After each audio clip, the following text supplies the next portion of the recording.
So again, a warm welcome to Inner Fitness. Our topic today is mastery. Mastery. So let's take a moment to begin with a reflection.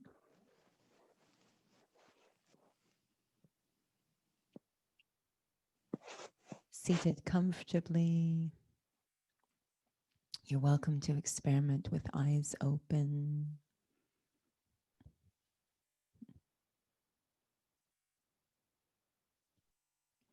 And taking a moment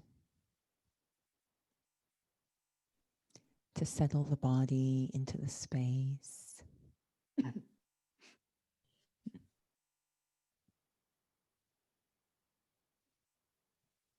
Feeling free to use the breath as a support in helping the body to release any tension.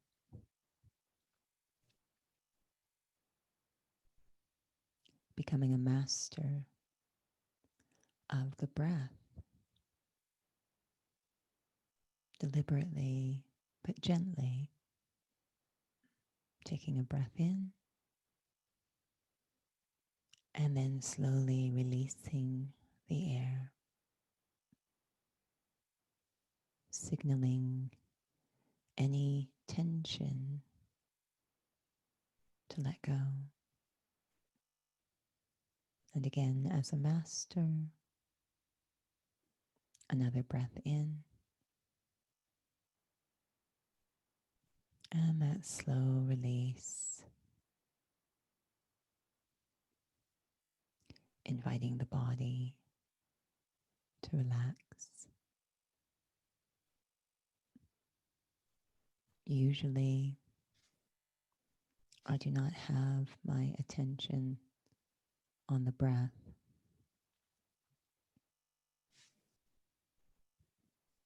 It usually happens, as we say, autonomically or automatically on its own. But just now, as a master, I was guiding the breath to bring benefit to the body.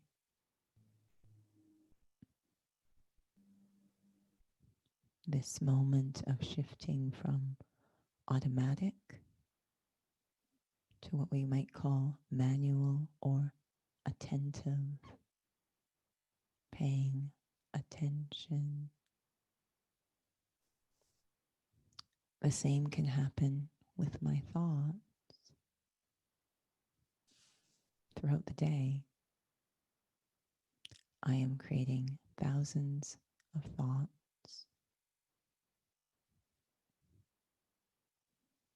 and many seem to happen automatically, even though I create them.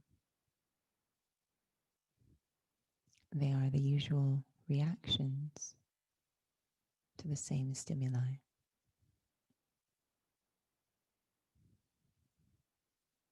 But what if I pay attention, take care, become the master of my own thinking, creating thoughts that benefit the self?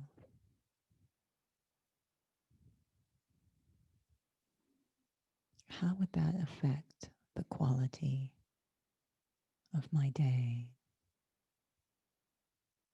the quality of my actions and interactions, the state of my inner world, just by coming into the role of master?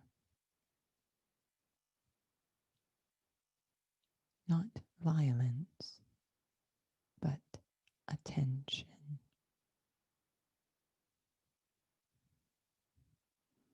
Even as I sit here now,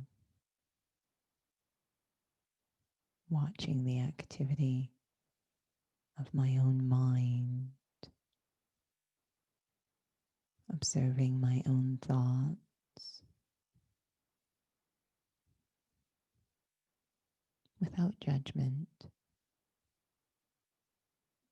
What is the quality of my thoughts? And do I want to make any adjustments given the spiritual wisdom I have acquired? Do I, the master of my own mind, want to make any adjustments in my thoughts? Just like I did with the physical breath.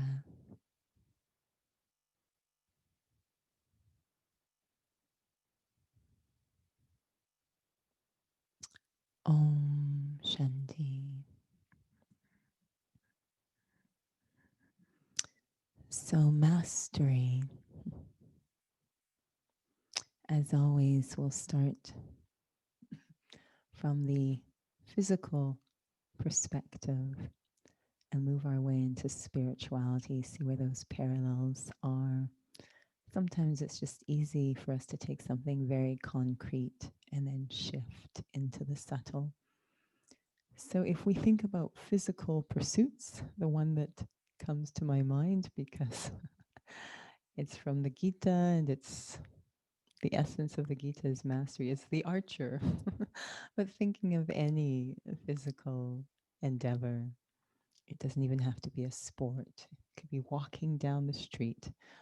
What does mastery mean with respect to the use of the body, from the very elite to sport to everyday activity? What does mastery mean or look like for you? You're welcome to unmute or chat if you have anything to share.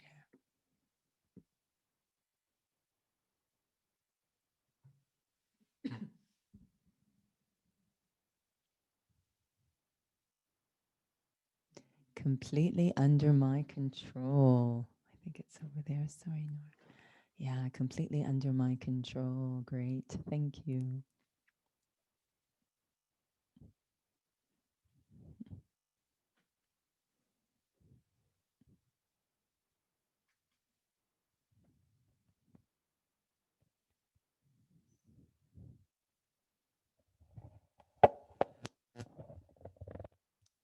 I would, yeah, mirror what Mir Priyanka said. That was thinking about I can move it how I want, when I want, like all of it means under my control. And I think that's the part is that however I want to and not hope it would. And Sangeeta had added, have proficiency, comprehensive knowledge. So that's pretty important. So we're kind of layering here. We had under my control and then the idea of moving it how I want. It's under my control, but do I have the knowledge of the most beneficial way to move it? Yes, I have. I've seen many people who have control, but what they're doing isn't necessarily healthy or beneficial. So proficiency, comprehensive knowledge is important too. Anything else? A clear awareness of its state. A clear awareness of Like, the state. what do you call body awareness? Body awareness. So that's very important. Yeah.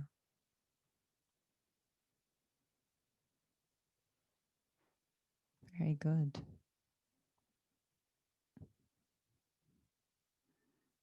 So, yeah, I've had the opportunity to observe athletes. And the concept, of course, with an athlete is they do have control of their limbs. They have control of how they're using the body. And I remember consciousness. Thank you, Sangeeta. Consciousness, very connected to what Nora was sharing. In physical, we call it body awareness. And then in spirituality, we call it soul consciousness or spiritual awareness. Absolutely. A sensitivity to what I'm doing and where I am and what's going on. But I remember when I would watch, particularly something like figure skating or some of the gymnastic sports, for example, the balance beam. You may have seen this. And I remember with figure skating, they're going, okay, they're going into a triple sakao or whatever it's called. And I was just like, are they going to land it? Because I really don't want to see them wipe out in front of the world. So always wanted that feeling when I'm watching a skater that I felt they have complete mastery over the body. So I could just relax rather than just, oh, they're leaving the ground, they're flipping, what's going to happen? But I just knew they had this complete control over the body and they would land it and I could just enjoy. I always found it amazing when souls have that kind of mastery. And in ballet, oh, we're still getting more concentration, focus. We're going to have to keep track of all these. So I'm keeping the chat box open so that we can keep track of all of these excellent points brought up. In ballet, there's something called a pirouette. You've probably seen it. It's where one leg is, the foot's up near the knee, and they're on one foot, and they're just spinning around like a top on one foot. You've probably seen that, a pirouette. And, you know, it's crazy how many revolutions they do now.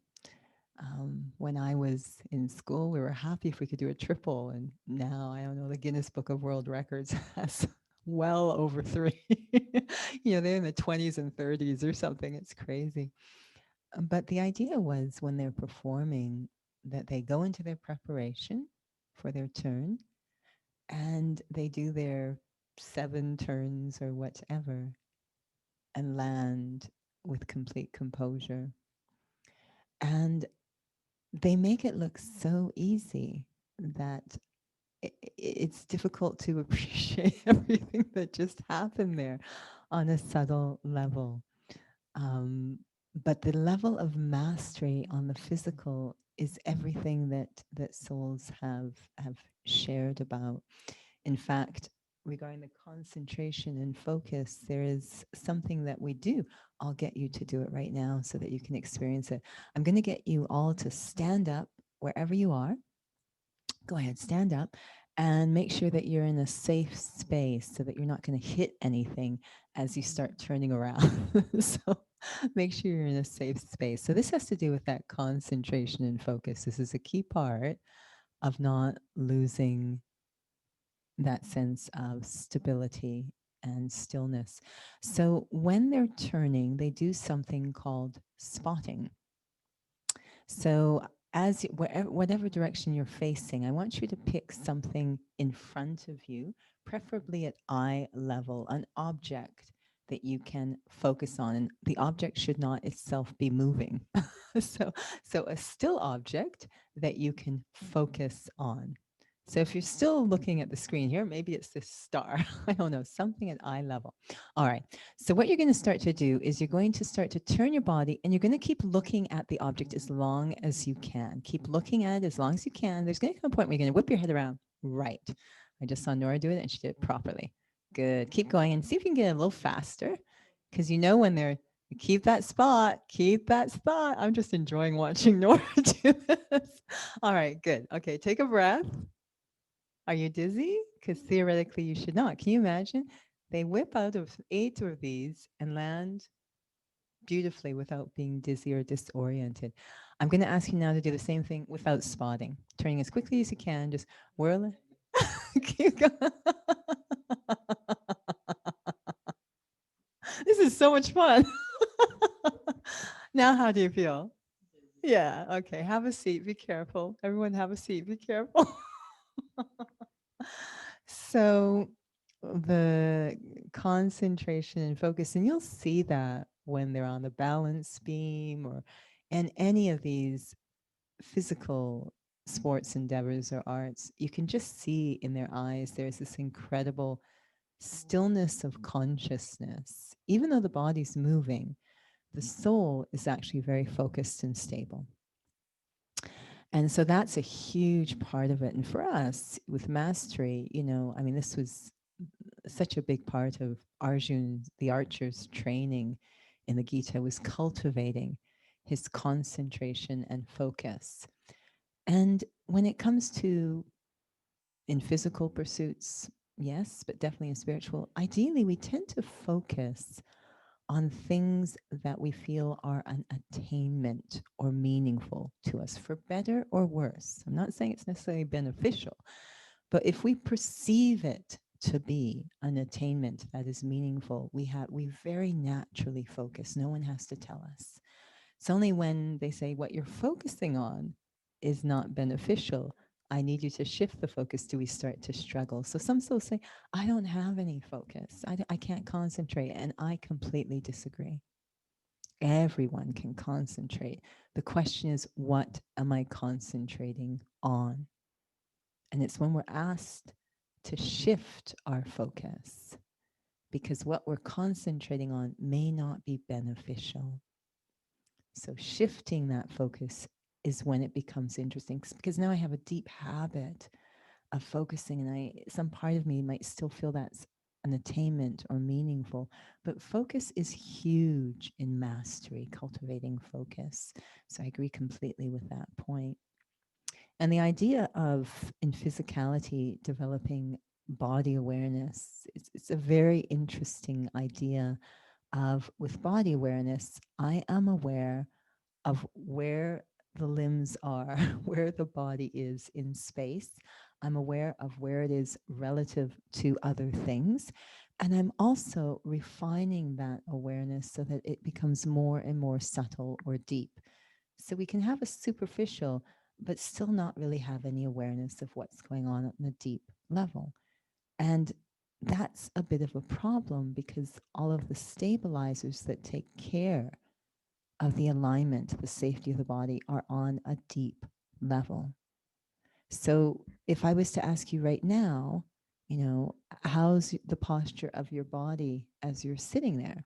Are you happy with it? Do you feel it's a good posture? And ask you, okay, go ahead, correct the posture if you don't feel it's good. We tend to do superficial things, right? It's like, okay, I'm going to get taller. And that might activate some deep things, but we don't tend to check in on a deep level, because we don't know what we're doing. We're not sure what's going on in there. So what starts to happen with athletes is that they're trained to take that natural capacity to focus, to have awareness, to be aware of something. They apply it to the body on deeper and deeper levels, so that they can make these very subtle adjustments, which will make a world of difference. I remember once being in Madhuban, and it must have been Diwali, because I remember a lot of candles. So it was a cultural program, and they had some Kumaris from a nearby hostel performing, and they were wee little things, beautiful costumes. And I remember, I think my mouth was open the entire performance. I was in such a state of awe, because they had these candelabra structures. I don't know how else to describe them. They were like a ring of lights on a tray, and then a small, like tiered lights. And this thing was almost as tall as they were. And it was on the ground. And they were there, and I thought, well, this will be very beautiful. They're going to dance around these beautiful structures of lights. This is very nice. But then I saw them approach the lights and pick them up and start to put them on their head. I'm like, they're going to dance with that thing on their head. And it was just like this tiered, like these were real lights. These were not battery operated. They were real lights. They were going to dance with this thing on their head. I remember I was like, oh, this could be a bad idea. Because it wasn't just one on the stage, there was multiple. I just saw a combustion in our future. So they started to dance, and I was absolutely transcend, it was transcendent. I was transfixed, because I could see their awareness. I could see these subtle correct. They'd be dancing, and they just literally, like, while they're moving everything, their spine is constant. It was so fascinating to see that level of mastery, of awareness. While the limbs are doing all of these beautiful things, they're doing this thing, this thing. I was like, that's incredible. You know, what kind of awareness they had at a very, very subtle level was quite beautiful. And what made it all the more fascinating symbolically is that in the Gita, when teaching Arjun concentration, awareness, he is reminded it's like fixing on a candle in a windless place. That's how deep the concentration should be, like a candle in a windless place. So the symbolism of these candles never falling, staying very stable, which is such a symbol of mastery. So in physical fitness, increasingly deeper levels of awareness because the stabilizers are so deep. And yes, they're with a coach who has the knowledge, the wisdom of kinesiology, anatomy, physiology, and can train them because often when we come, we don't have any of that information. And and what I loved in ballet particularly, we never learned anatomy. I really don't know the names of many muscles, but we did learn anatomy. And this is very important in spirituality because we use words, but we want to get beyond the words to the feelings. That's far more important. And I always feel at a bit of a disadvantage because I sort of was pulled into personal training because I don't know really the names of many of the muscles or anything, but I do know what it feels like. You know, so that's what we want is the feeling. I always found it fascinating for anyone who's taken hatha yoga classes using all of these multisyllabic Sanskrit terms. You know, when I'm in the yoga class, most of us haven't got a clue what they mean. We can't even pronounce them. All we want to know is what should I be feeling? Where should I place my shoulder girdle? That's all I want to know. I don't, the term isn't helping me. I mean, it's cueing me that, okay, I'm going into downward dog now, but what am I supposed to feel? Like that, I want an awareness of that deep feeling. What should I be feeling? Not just, I am now in Tadasana. What am I feeling? So as we shift into spirituality, these principles are really important. And even in the beginning, when we were talking about master of the mind, during the reflection, I remember one of the first things I was told with Raj Yoga. Raj Yoga means to be sovereign, self-sovereign, sovereign of the self, or master of the self. So it's a study for self-mastery. Self-transformation is not possible without self-mastery. Meditation is not possible without self. If I cannot manage my own thoughts, if I still think that other things are managing my thoughts, there's no way I can meditate. Meditation assumes that I can coherently link together thoughts and create this experience, guide myself to experience an experience. So what I was told with Raj Yoga, which I enjoyed very early in the lessons, I was told that the sign of becoming that master of the self is that you're able to think what you want to think, when you want to think it, for however long you want to think it. This is a master. And of course, we're constantly saying, oh, you made me think this, or I was in a situation, I had that thought, as if these thoughts are flying into our head and we're just a hopeless victim of the whole thing. You know, we come into a sort of slave or victim relationship with our own mind. And that's really strange, actually.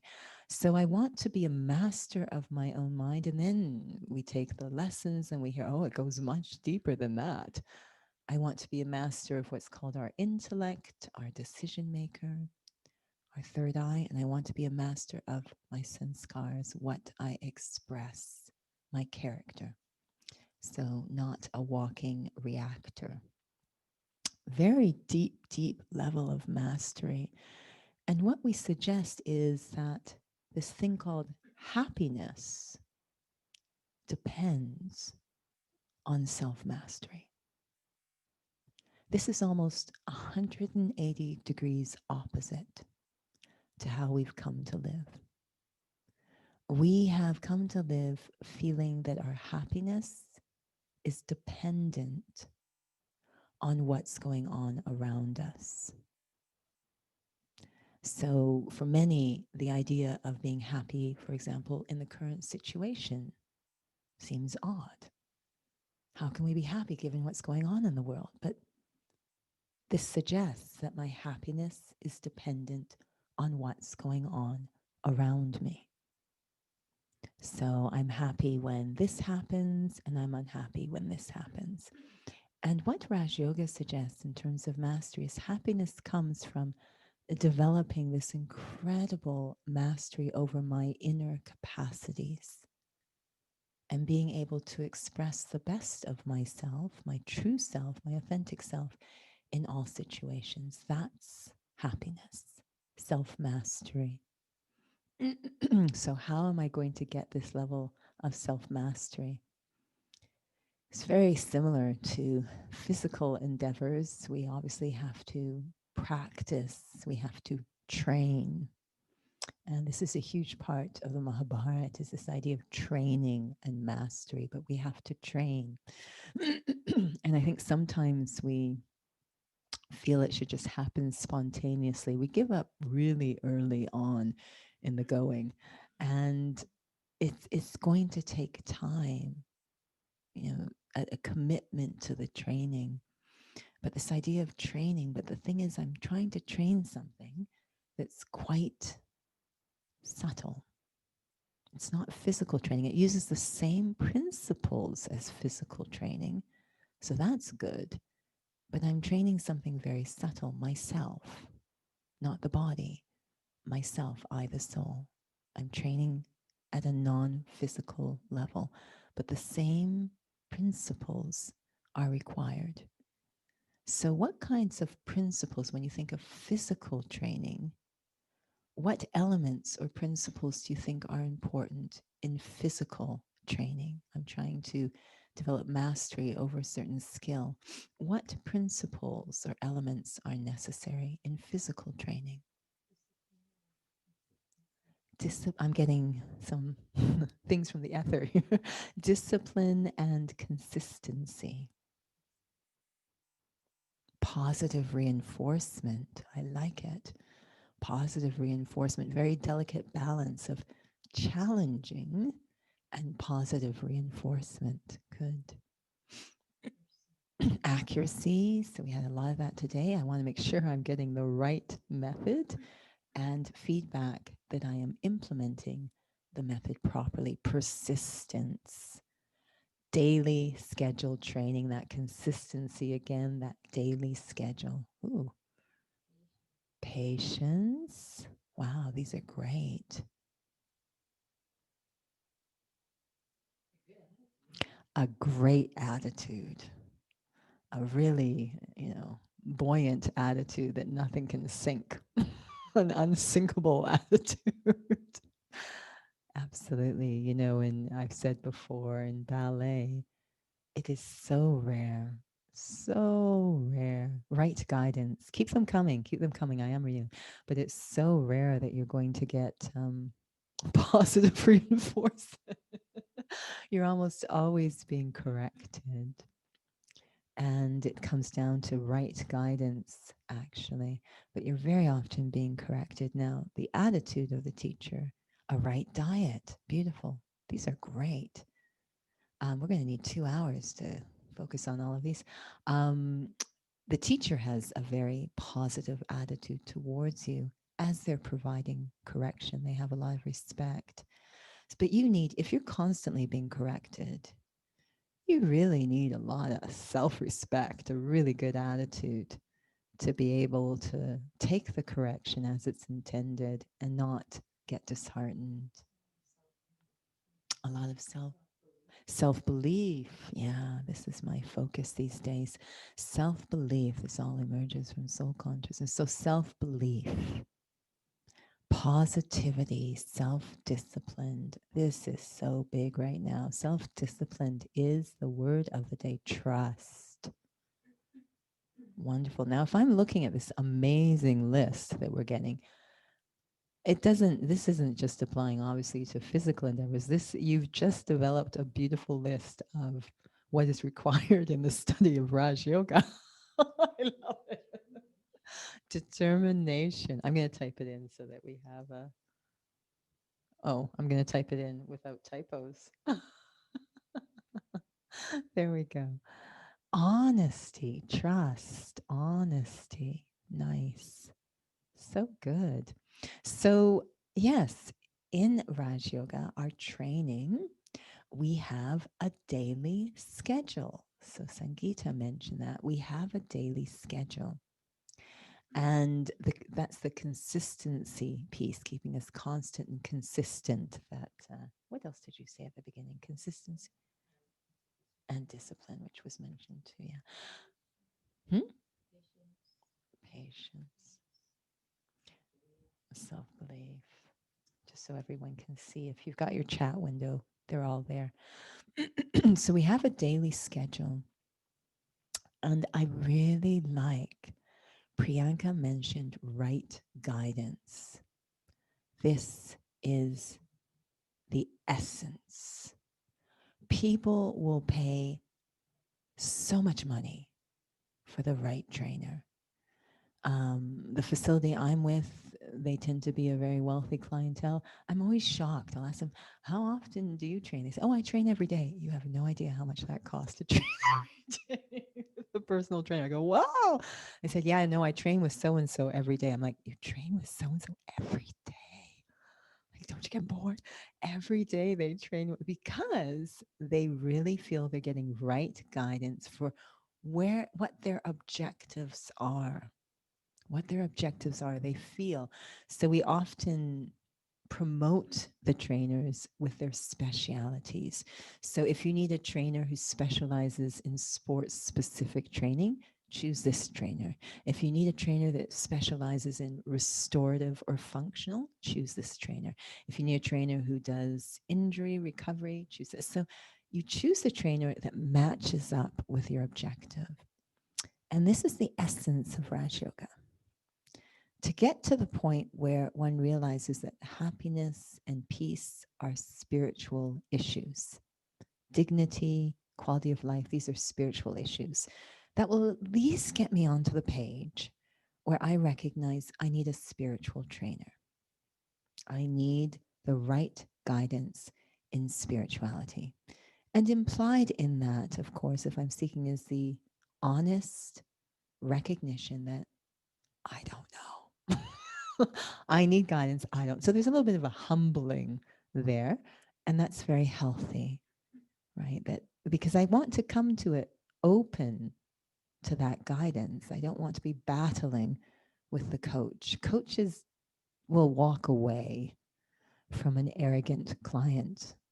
There's just no point. It's a waste of time. Because although and I remember Sister Tanya sharing a story where she was working with a client. I can't remember what happened, whether she was observing her doing it or they had come to her for a reason, but she just was watching the client basically abuse the body with what she was doing. Not intentional, but she was going at it in such a very violent way. And she just couldn't watch. She says, what are you doing? She's like, I'm doing my thing. Leave me alone. And it was like, oh my gosh, this is. And so finally, I remember Tanya saying she got herself into a state which was very benevolent, very humble, but very authoritative. Interesting blend. And said, stop what you're doing, go over to that mat, and we're going to work on this together. And even though the client was very, resistant at first, because of the manner, the stage that Tanya was in, she's like, okay. she just, so this humbling, this openness that, okay, I need some guidance. I don't know what I'm doing. I need some guidance, some spiritual guidance. And this could be a very deep subconscious thing. On the surface, I might say, oh, yeah. No. I'm going to listen to what you say. Totally listen. And then the trainer says, and then they watch. They watch what the client does. And all the client might be saying, I'm going to do what you tell me to do. When they watch the client does what they want to do, what they've always done. In their mind, they might think. But so it's quite subconscious, the surrendering or openness to the right guidance. So I have to get the right guidance, the right trainer, and be very open, really honestly open. It's a humbling, but it's yet a self-respectful moment. I want to benefit the self. And of course, in Raj Yoga, the memorial of that is the Gita. And the Gita is a very beautiful training moment, training relationship. You know, one is being trained to reclaim their kingdom, mastery of the mind, that inner kingdom of the mind. So we have the one who wants to know and the one who is all knowing. And probably one of my favorite lines in the Gita, near the beginning, when Arjun is trying to understand what he's being asked to do, and he's told, you must go into this battle. And he's confused because the battle is all of his relatives, friends, teachers. And he's saying, even though he's a great warrior, he's like, he's quite overwhelmed by what he's being asked to do. He goes to his knees and says, I don't know, I can't. But he's trusting the coach. And so he looks at the coach and says, teach me. It's a very powerful, to me, line, teach me. This great archer who's from the warrior clan, he knows all about battling. And he says, teach me. And we know that that relationship that's being shown is that training relationship between me, the soul, and the expert on happiness and peace, the Supreme Soul. And so the right guidance is called the Srimad Bhagavad Gita, the directions from Bhagwan, from God. So right guidance is critical. I want to recognize this one is the authority on spirituality. We're so physical and body consciousness. We don't have a clue really about spirituality. So we need to surrender, be very open to that guidance. So that daily schedule, the Supreme Soul is definitely going to give us a daily schedule. The Supreme Soul is definitely going to provide positive reinforcement because this is a pure being. So that's all they really do. So again, they're correcting. Training is all about correcting, right? So poor mechanics, correcting them, in this case, wrong consciousness, very false consciousness, correcting that, but from a very pure place, deep belief in the soul, deep faith in the soul, really valuing, respecting me, the soul, this very respectful relationship with the Supreme Soul. And I will have to be persistent because the old habits will keep pulling me back. So there was days when it's like, have I gotten anywhere? Has anything happened? Have I really changed? And I remember distinctly one day observing a dynamic between, and I've seen this many times, but this one stays in my mind, between the ballet masters, they were called, and the student. And this particular ballet student was gorgeous, a beautiful dancer, beautiful. Like I would not know what to correct. I mean, just, but of course, the job of the ballet master is to always improve, always improve, always improve the students. So they look at them with such a deep, deep, subtle eye. Where can that improvement happen? And it was such a day. And I remember watching the ballet master correct the student. I was like, and the student was like, oh, yeah, you're right. I need to fix that. I'm like, oh my God, you're a beautiful dancer. It's like, but the student was feeling like, yeah, no, I need to fix that. Yeah, I gotta, always learning, always learning. We saw this in Daddy Genki. She would refer to herself as BK Genki to her last breath. Always learning. Nora.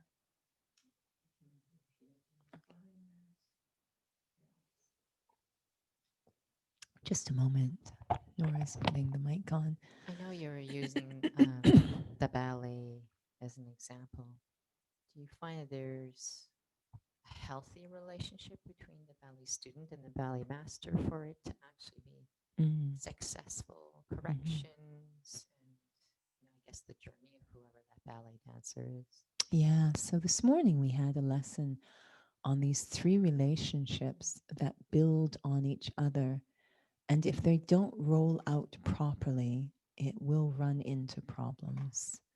So the first one is just that deep sense of resonance. We call that father, but that deep sense of, yes, I'm on the same page as the ballet man. So just developing a relationship of trust is so important.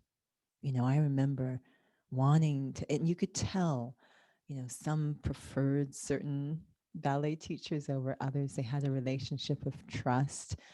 And I remember once I was having a solo choreographed, and we were just randomly matched up with the ballet teachers. And everyone's like, "Oh, please don't let me have this one. I want to spend hours alone with it."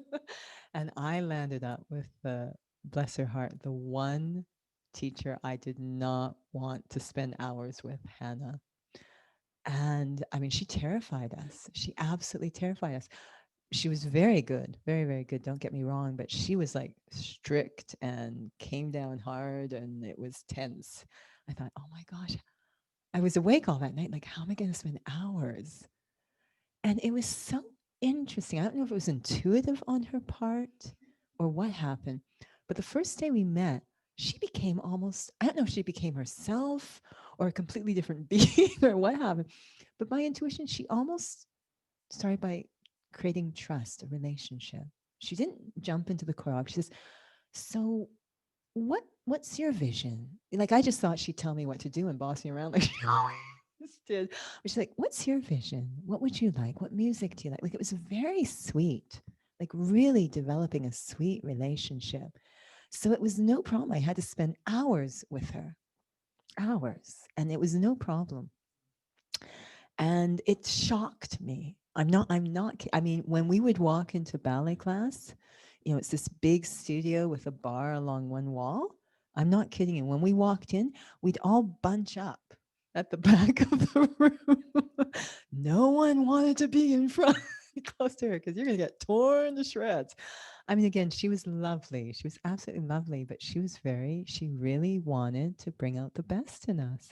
So that relationship of trust between the soul and the supreme soul, this idea that, we have very interesting concepts of God and really having to, I won't say melt because we talk about God as our father, but we don't really have that relationship. So to really experience that relationship, this is my father. And this is why we say we have to be soul conscious, because I can't really feel that while I'm thinking I'm Judy. But the soul has a very natural, close, down to earth relationship with the Supreme Soul. So that's really important first, is that trust, because then the teachings that that soul is going to give me, I will be open to them. So teacher is next, which is a setup for the real thing we want to happen, which is the directions, the training. Because that I have the trust, I'm open to what's being shared, I can understand. And because I understand, I'm able to follow the directions. So that's the ideal lineup. And so there is, like any mentor-student relationship, the trust is so important, and that openness. And so, yeah, so many of the qualities. And I loved that the right guidance, the relationship, the guidance, and the right diet. Nice that that was brought up. Well done, Hema. Yes, the right diet. When training physically, some say that it's 50-50, the nutrition and the physical training. And there's now many schools of thought where a proper training facility will also have quite a strong nutritional department or training as well. It's a science, actually.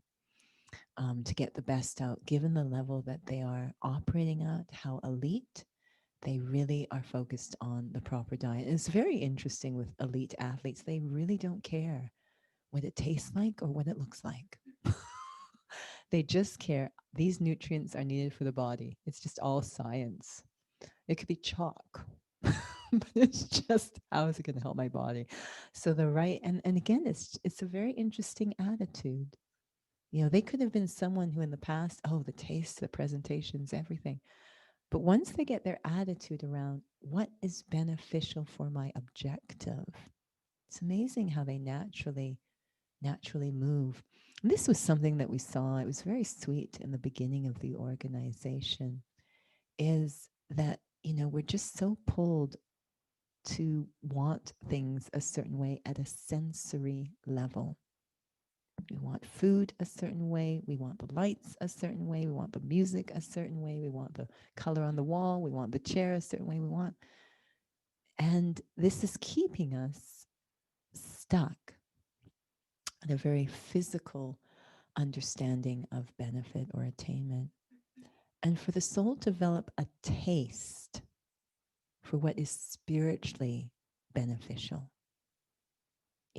this seems to take time. It takes time sitting in silence. So there's the science of physical nutrition, and then silence makes the soul more sensitive to what is spiritually nourishing, so that I develop a taste for spiritually nourishing attainment.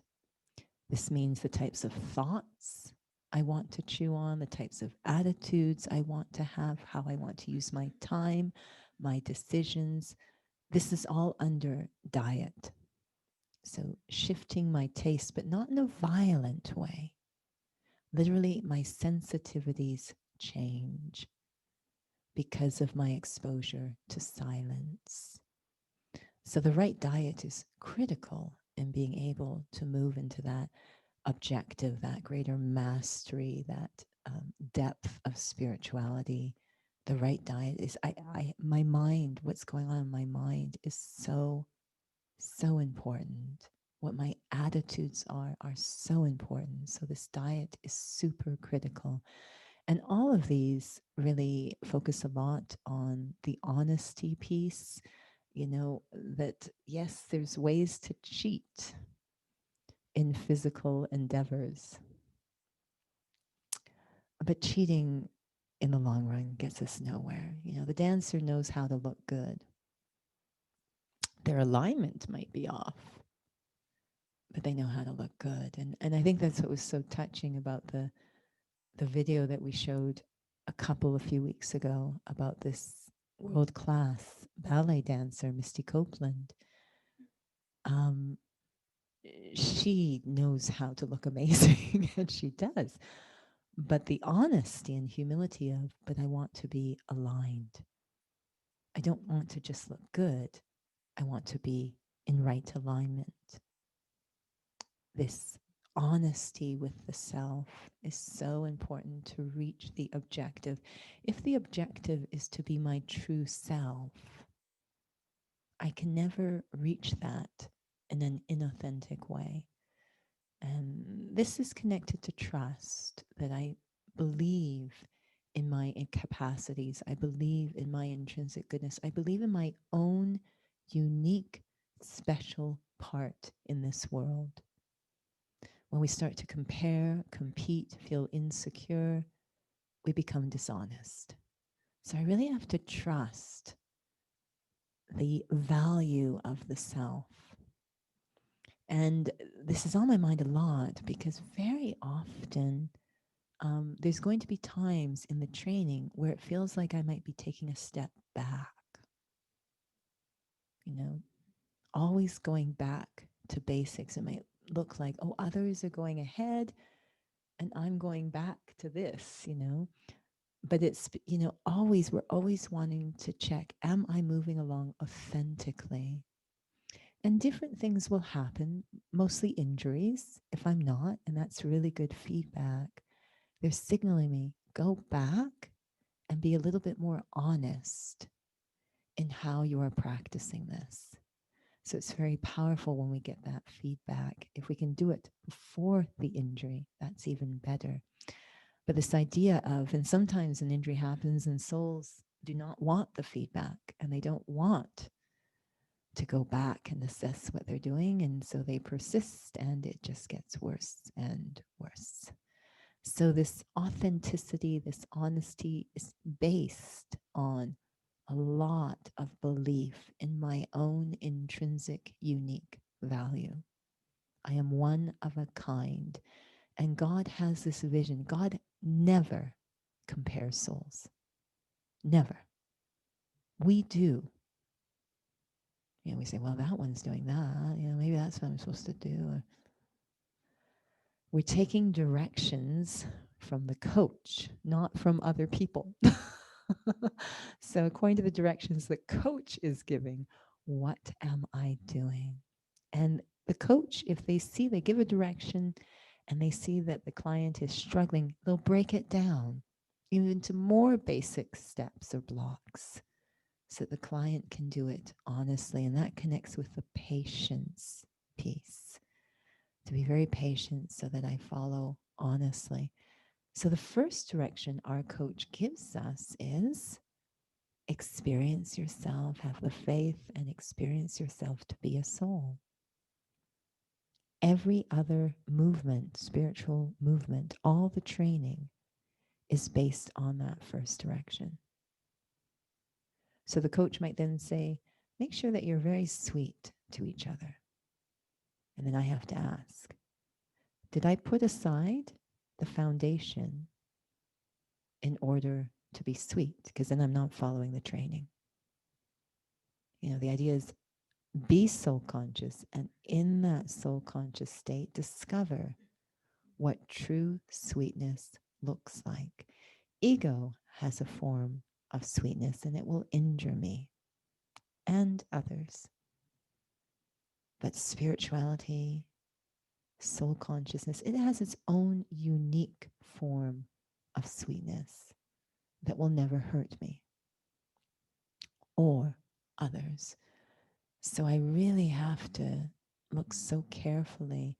Am I following the directions? The directions are leading me to mastery over my inner world. This is happiness. And when I have mastery over my inner world, full emergence of my highest potential, and that starts to come into my expression from the inside out, there's so much happiness. To be in a situation where something challenging happens and there's so much mastery that I'm able to respond from a soul conscious place as I've been trained by God, it feels like a massive victory. It's not I'm responding from a violent place. I'm trying to control my irritation. But my response is I become soul conscious. I connect with a very pure, respectful experience of myself. And I see what emerges from that stage. I don't try to act spiritual.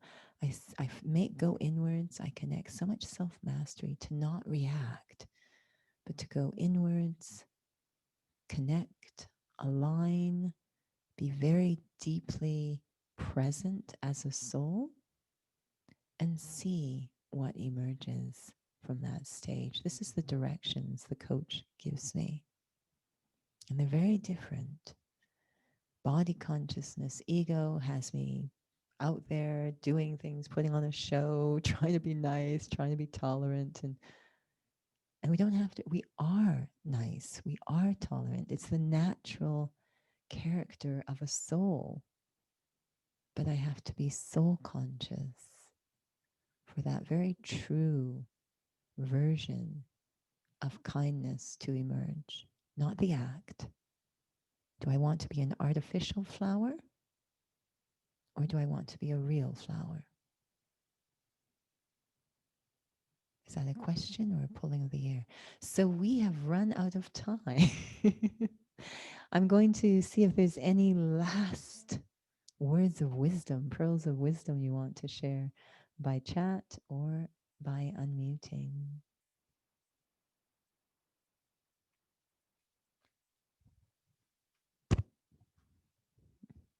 I don't know if it would be words of wisdom or a question, but just listening to your last segment you're sharing, I was really thinking about, again, everyone can go to sleep. My favorite story, The Emperor's Seed, about this young child or character who has to take care of this seed, which is roasted, and you know, not knowing it's roasted, but follow the directions from the emperor to grow a plant.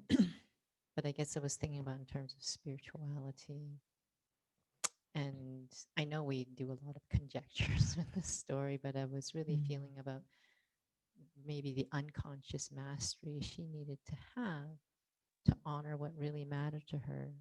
That everyone has all these beautiful flowers, and that all that mattered to her was, am I following the directions? And maybe not knowing what everyone else is doing, but am I following the directions? Am I taking that much care? And and just when you were sharing about spirituality again, it's so invisible, so all of those qualities that everyone shared, I felt it was in that story, but it was more representative, which I know we've shared before, that it's so invisible. The benefits of it, there's ego, sweetness, and um, the sweetness of soul consciousness. It feels often it's like maybe things that are visible is very delayed, and we're always looking for some sort of sign of progress, but perhaps maybe those signs are a lot more deeper than we realize. Yeah. And I think that's why the self-belief, self-trust is so critical, that I'm following the directions. It may not be looking like much is going on. It may not be looking like everybody else, but I'm following the directions. And, there's a guarantee in the Gita that if you follow my directions, you will reach your destination. That's pretty normal when you're given directions and you trust the directions and they're accurate. If you follow them, whatever they might look like along the way, don't be disheartened or deceived. Follow the directions and you will reach the destination. And again, we've got a lot of old mechanics that are pulling and taunting us along the way.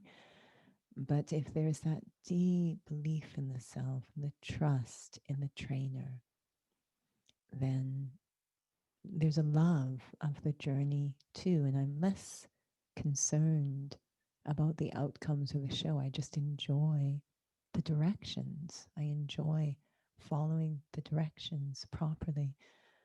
I know that's been the case for me. And yes, it's often very incognito. I know that's been the case in terms of movement for me, that one of the things that we've noticed classically, the studio where I am, is there are certain classes that are very, very popular and certain classes that have very low attendance. And luckily, the owners recognize the importance of those classes, so they keep them on the schedule. But quite frankly, the popular ones are subsidizing the unpopular ones. And I bet you can guess which are most popular and can guess which are most unpopular. So the popular ones are those that have a very overt show of something going on. There's a lot of sweat, there's a lot of movement, there's a lot of screaming, there's a lot of craziness, there's a lot of, oh my gosh, I almost died going on. So these are the HIIT, the interval, the boot camp, the cycling, the jumping around. These are extremely well attended, very well attended.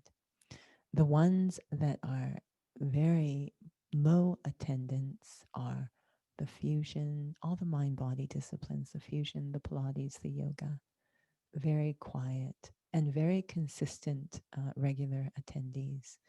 Because once you taste it, you get addicted to that care on a subtle level of the body.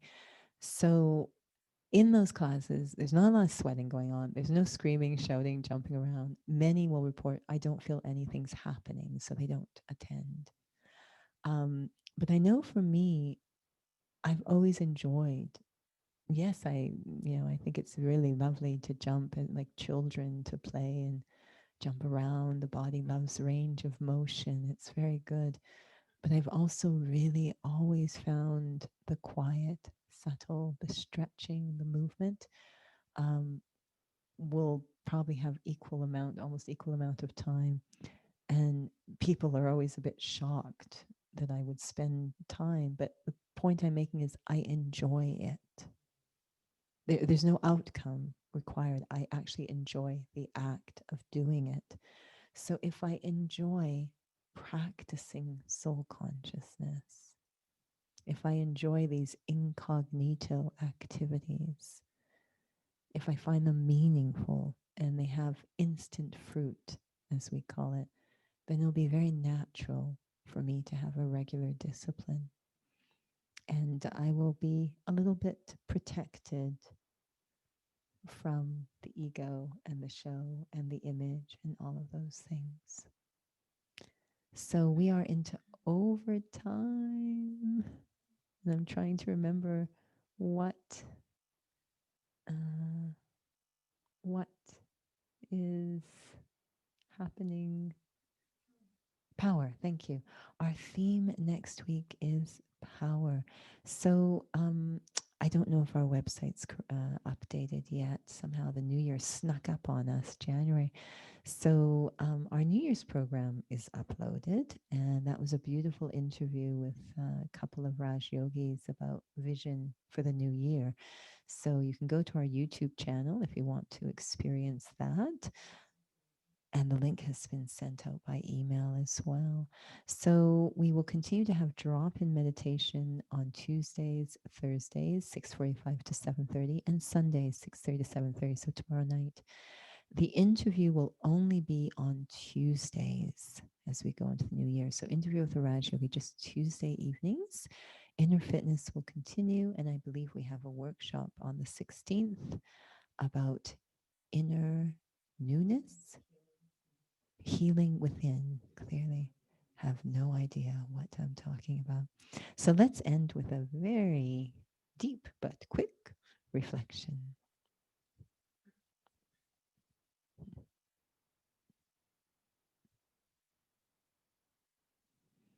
What is the essence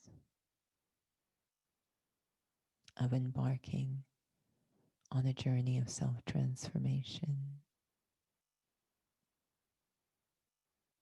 A return to my authentic self, knowing that's the foundation of happiness. At the heart of it, what I will need every step of the way is deep love and regard for the self, not for the image, but for me, the soul. That will become my compass, always helping to point me in the honest or right direction. My guide has to be the Supreme Soul. In fact, only that being can activate love and regard for the self. We call it the boat of our life, placing our self-transformation, our journey in the hands of the one who is ever benevolent, ever wise, ever in the state that I wish to experience myself. That state of purity, of truth, of depth, maturity, the experience of being a soul. Every day reconnecting with the seed, watering the seed of regard and love for the self. I, the soul. Om Shanti. Thank you so much for joining today. Appreciate everyone's input and wisdom. And if not during the week, perhaps we'll see you next week. Same time, perhaps a different set, but same place. Om Shanti.